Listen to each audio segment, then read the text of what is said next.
Hello and welcome. Today we're driving a 2024 Tesla Model Y, the last before the refresh or a completely new model. So let's start with a walk around.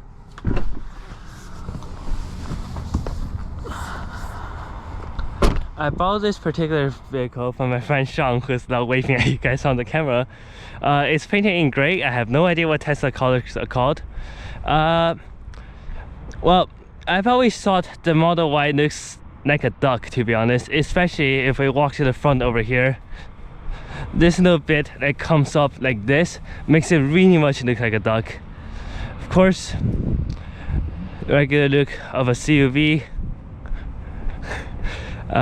Sean's about the same as my height, so about 5'10", and I forgot to unlock the doors.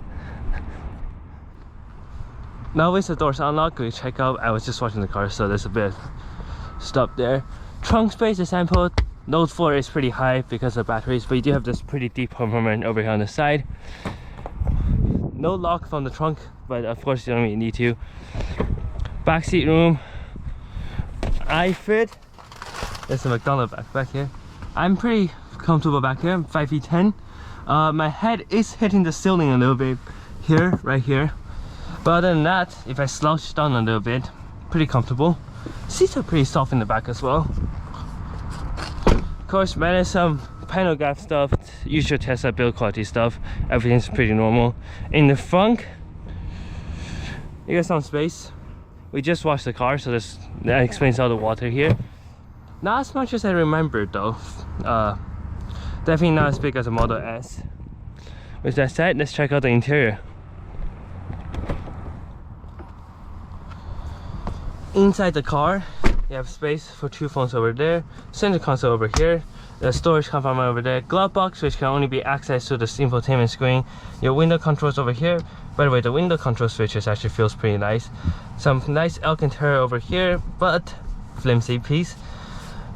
Soft touch leather, seats are soft, some plastic wood looking veneers over all on the dashboard. No air vents. Your air vents are all integrated in here and controls through the infotainment screen.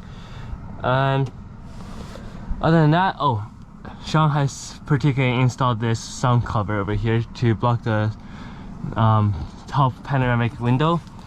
The sun visors folding down like this. Other than that, let's go for a drive.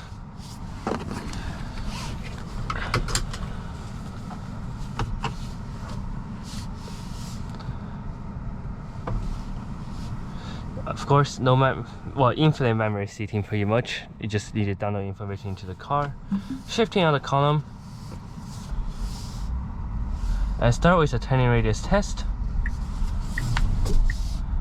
Very fast steering rack. Turning radius is pretty average, but it appears the steering rack just does one turn to lock. Right out of the way, the interior is definitely on the minimal side.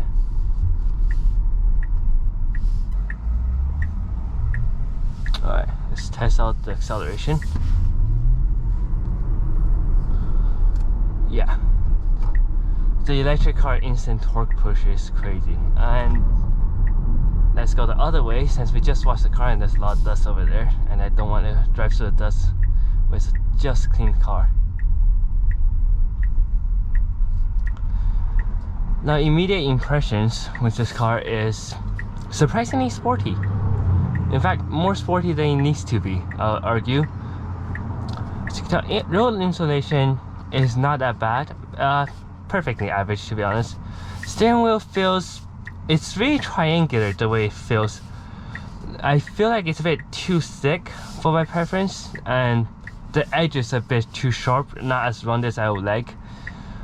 Other than that, steering wheel is pretty small, the size is fit, and the steering rack is pretty immediate, and we'll test out the steering rack a little bit more on the highway on-ramp later. Okay, right there you just heard a beep. That's the car telling me the light has turned green.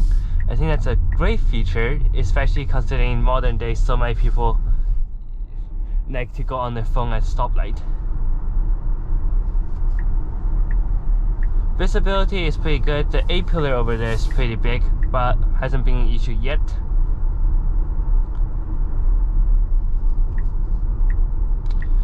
So far we're in one pedal driving mode, so full region, and it's actually pretty easy to get used to.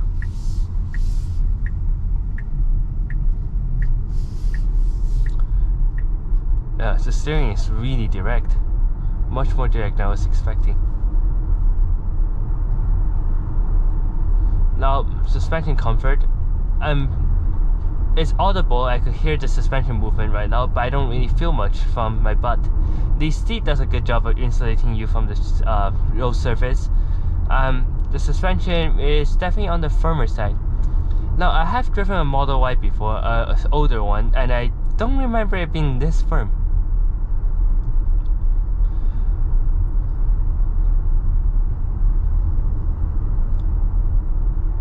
Road noise here at 47 miles per hour feels okay, nothing impressive, but nothing bad either.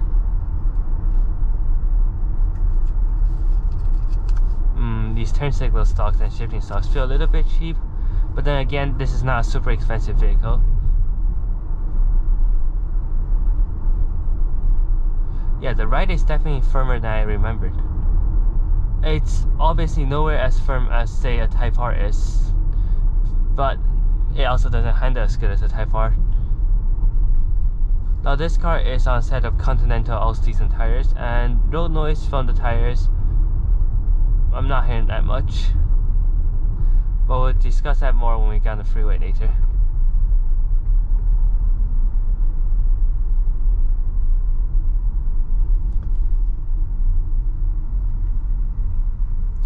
Region braking is really strong.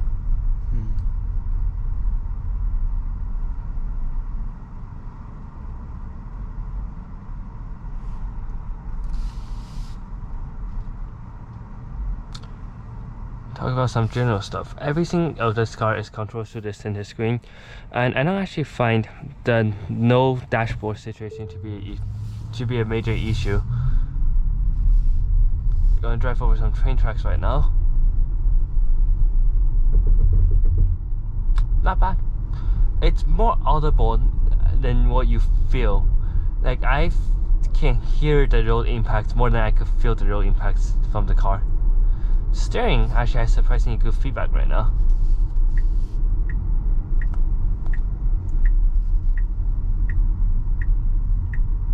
Alright, gonna get on the freeway on this direction right now.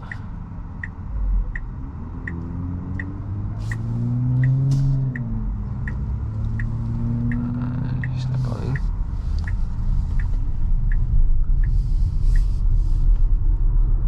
Yeah, plenty of power to get on the freeway.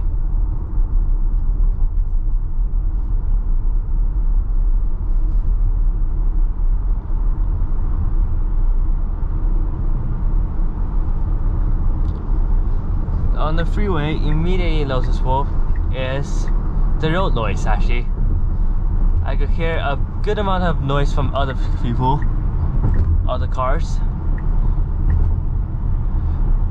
And I just noticed the self-canceling turn signals when you change lanes. That's actually a very nice feature. But then again, a regular car, you could just do a single tap.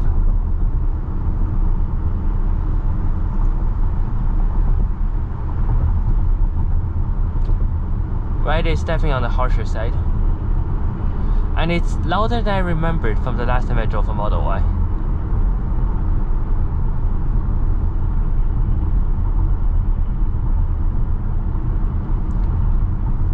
Again, there's more audible road noise impacts than actual suspension impact from the chassis that you feel in your body.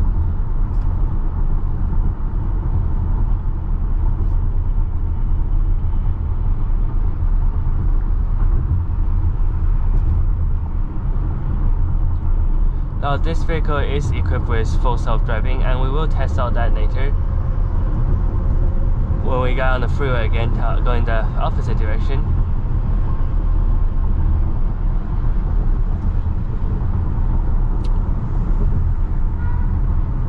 But first sort of traffic highway impression is it's a vehicle that I could probably travel with for like 2-3 hours, assuming the range is good for that. I don't see it being a major issue on the freeway. It is slow noise, but then again, my judgment is biased because I do need a Type R, which is significantly louder and less comfortable than this car.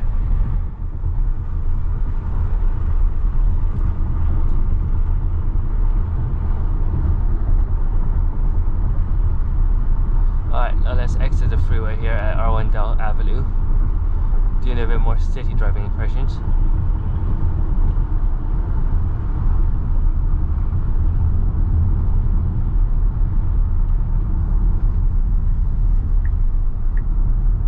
This is actually quite useful. Hyundai also do this feature, have this feature, and I think more cars should integrate it.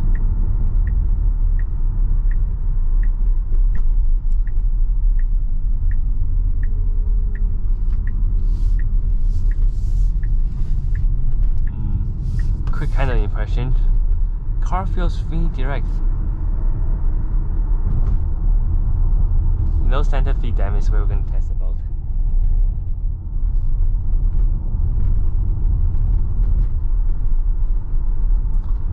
Alright, back in the city of Arundel. Yeah, it's definitely more bouncy than I remembered, and I could hear some creak from the safety belt on the B pillar here.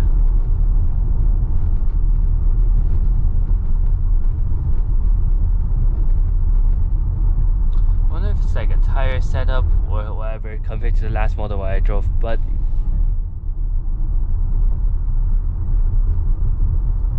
it's just noticeably harsher. Steering feedback, again, I was not expecting this from Tesla. I could feel the little impacts on the roads through the steering, and the steering is surprisingly heavy. And this is in a standard steering wheel. You can actually make it heavier. Here's the car menu. Going to dynamics. Let's test out light steering. Okay, it's definitely noticeably lighter with the steering in light, but the feedback is the same. That's very surprising for me. Oh, LC500. Love the LC500. That was a nice. The matte white also fitted really well.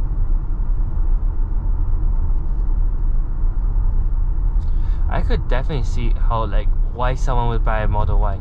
It's a very good vehicle for getting you to from point A to point B. If you want silent and no engine noise. It's smooth, it's fast, and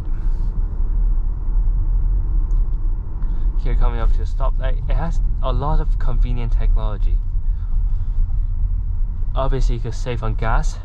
Having never need to go to a gas station again is definitely a benefit.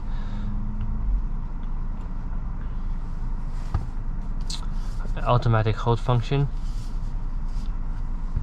The interior, I actually quite like it. It's clean, it's visually not distracting, and it feels simple. All the materials you touch actually feels pretty nice, except for the stitching here. Stitching here is a bit sharp.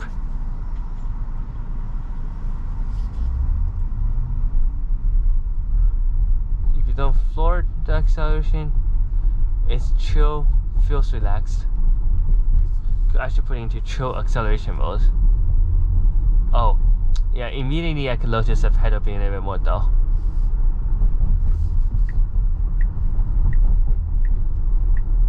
Yeah, notice the camera is actually really helpful here.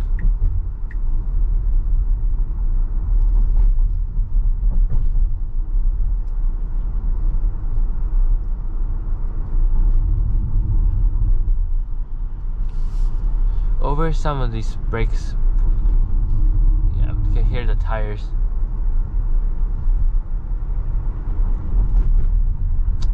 Alright, with that said, let's go back on the freeway and do a little bit more freeway impressions and some FSD impressions. Hold this, you just press on that, and then I love this. Turns every single car into reindeers. Oh. This is making into the video part. It's funny. The steering too heavy, and the light turned red.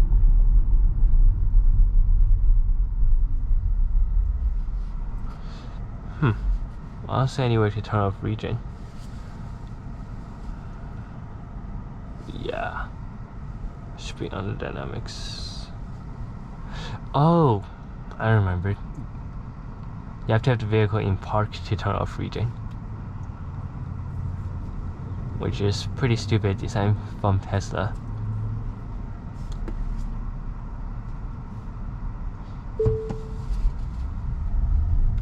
Alright,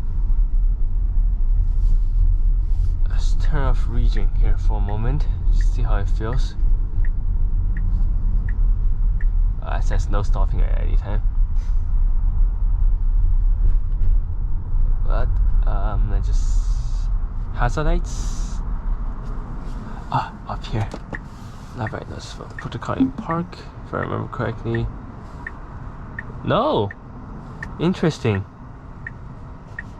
Okay, I strictly remember last time we drove a Tesla, if you put it in park you could turn off regen, but apparently that's no longer the case anymore.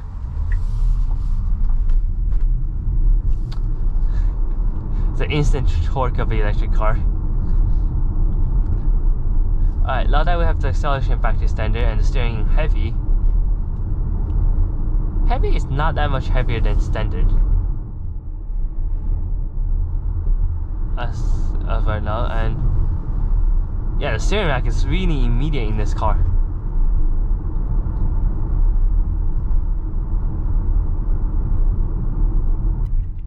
Alright, now we're going up one of my favorite on-ramps.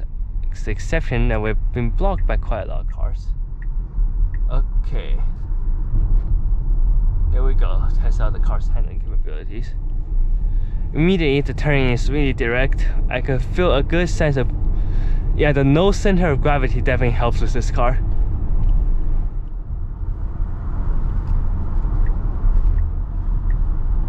Alright.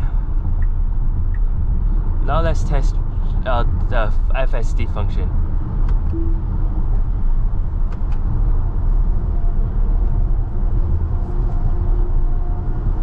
You forgot to turn it on. Be in park. You have you in park to turn it on? Yeah.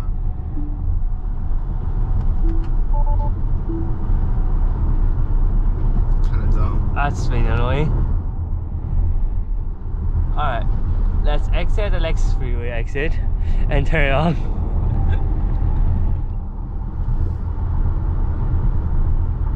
How do I adjust the cruise control speed? Oh, there it is. So if we just have cruise control on, see how the adaptive cruise works.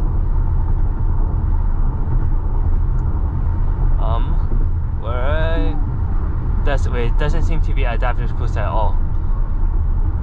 At the railway, we're just approaching the Chevy Equinox in front of us.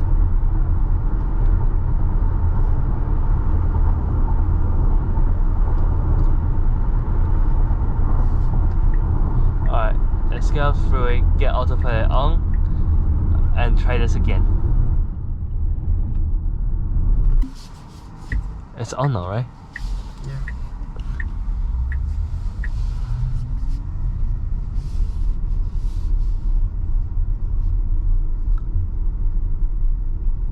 Does it work in cities? Yeah.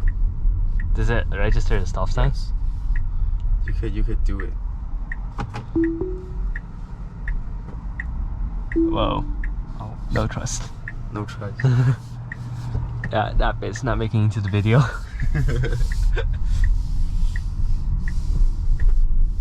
Now we're gonna engage autopilot. Apparently it works in cities as well.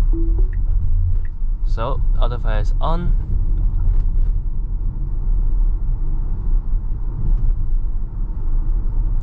This is kind of scary.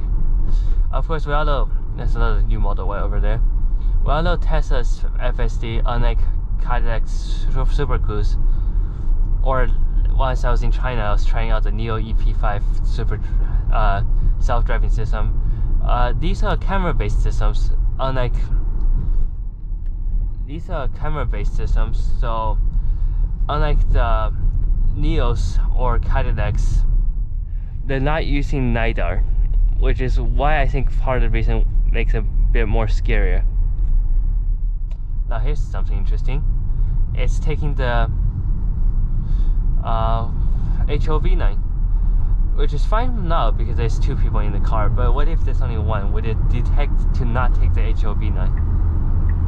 Alright, Autopilot is merging on the freeway for me.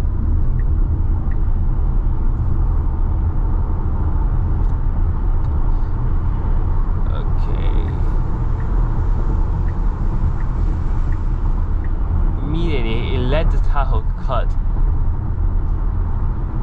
Is kind of, I wasn't touching the brakes at that moment. The car kind of braked and let the Tahoe cut in front of us. So that's something interesting.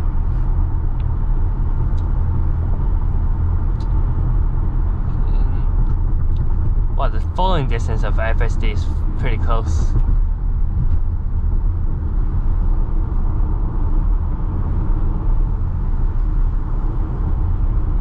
Ah, it's clever. It looks like for it to work, you have to, of course, have a navigation destination in your screen, and it looks like close to the exit, it doesn't merge to the left.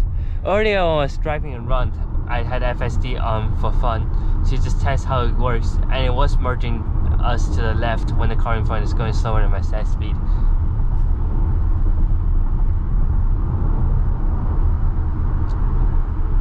This is pretty crazy actually.